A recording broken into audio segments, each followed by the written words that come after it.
कर्म के आगे भाग्य को भी झुकना पड़ता है। और वैसे भी आपने सुना होगा कि अगर आप कर्म करते हो तो भाग्य को बदला जा सकता है।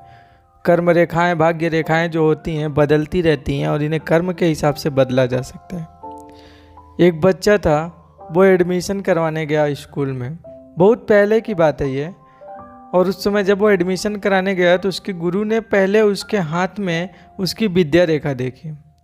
उन्होंने बोला कि तुम्हारे हाथ में विद्या रेखा नहीं है, तुम्हारे पास विद्या का योग नहीं है और तुम अच्छे स्तर का विद्या ज्ञान लाभ नहीं कर सकते कभी तुम। इसलिए बेहतर होगा कि तुम अपना एडमिशन मत करवाओ, अपने जीवन यापन करने का कोई और तरीका देखो। उस लड़के ने पूछा, गुरुजी ऐसा क्यों कह रहे हैं? उन्होंने कहा तुम्हारे हाथ में भाग्य रेखा नहीं है। तो उसने कहा कहाँ से कहाँ तक होती है भाग्य रेखा? गुरु ने दिखाया कि यहाँ से यहाँ तक होती है भाग्य रेखा।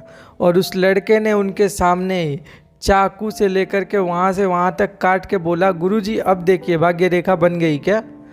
गुरु खड़े के खड़े हक्के बक्के और स्तब्ध रह गए कि पढ़ने की इतनी ज़्यादा जिज्ञासा किसी के अंदर हो सकती है। और उन्हें लगा कि हाँ मैंने गलत किया और उन्होंने तुरंत उस बच्चे का एडमिशन लिया। और आपको पता है वो बच्चा आगे चल के महर्षि पाणिनि बना। महर्षि पाणिनि यानी कि जिन्होंने संस्कृत के व्याकरण को व्यवस्थित किया। और संस्कृत का व्याकरण अपने आप में एक इतिहास है अगर देखा जाए तो, और बहुत ही इंटरेस्टिंग चीज़ है और टफ भी है अगर आप ध्यान नहीं देते हो तो, क्योंकि शुद्ध परिष्कृत भाषा है ये, देववाणी संस्कृत। ठीक है, तो ये बोला जाता है ना कि कर्म करोगे तो भाग्य बदलती रहती है, तो ये सच बात है। अगर आप कर्म करते हो तो भाग्य बदलती है। कर्म कहीं ना कहीं आपको बहुत ज़्यादा ज़रूरी होता है। ऐसे ही एक और कहानी सुनने को आती है कि कोई महात्मा थे, वो अपने मंदिर में बैठे हुए थे, बाढ़ आने लगी।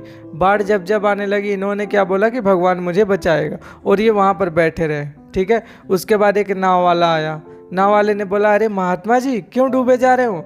चलिए आप यहाँ से निकल करके मेरे साथ दूसरे गांव में चला जाए, यहाँ पूरा पानी पानी हो गया है। इन्होंने कहा नहीं, मुझे भगवान बचाएगा। उसके बाद कुछ लोग आ रहे थे नाव में बैठ करके, और भी 2 4 10 लोग थे। उन्होंने बोला, महात्मा जी चलिए मेरे साथ यहाँ से निकल के चला जाए। इन्होंने कहा नहीं, मुझे भगवान बचाएगा। उसके बाद फिर हेलीकॉप्टर वाले आए। हेलीकॉप्टर वाले जो अपनी सेना आई उन बचाने के लिए सोचा, इन्होंने कहा नहीं मैं नहीं जाऊंगा, मुझे भगवान बचाने आएंगे। तो हुआ क्या, लास्ट में महात्मा जी की मृत्यु हो गई। अब महात्मा जी जब मर कर के स्वर्ग में गए तो उनसे पूछा, भगवान जी से उन्होंने पूछा कि भगवान मैंने तो आपको इतनी ज़्यादा उपासना की, इतनी आराधना की, पूरी मैंने जीवन आपको दे दिया, तो फिर आपने मेरे साथ ऐसा क्यों किया कि आपने अंत समय पर मेरी जान नहीं बचाई, जबकि मैं आपका बहुत बड़ा भक्त हूँ? भगवान ने कहा कि देखो कर्म सबके लिए ज़रूरी होता है। हमने 3 मौके दिए तुम्हें बचने के लिए। एक जब भी आया मैं, जब भी मैंने तुम्हें मौके दिए बचने के लिए, वो सब मेरे ही निमित्त गए थे, मेरे ही द्वारा गए थे वो मौके तुम्हारे पास, लेकिन तुमने सबको छोड़ दिया, तो ये तुम्हारे लिए नुकसान हुआ।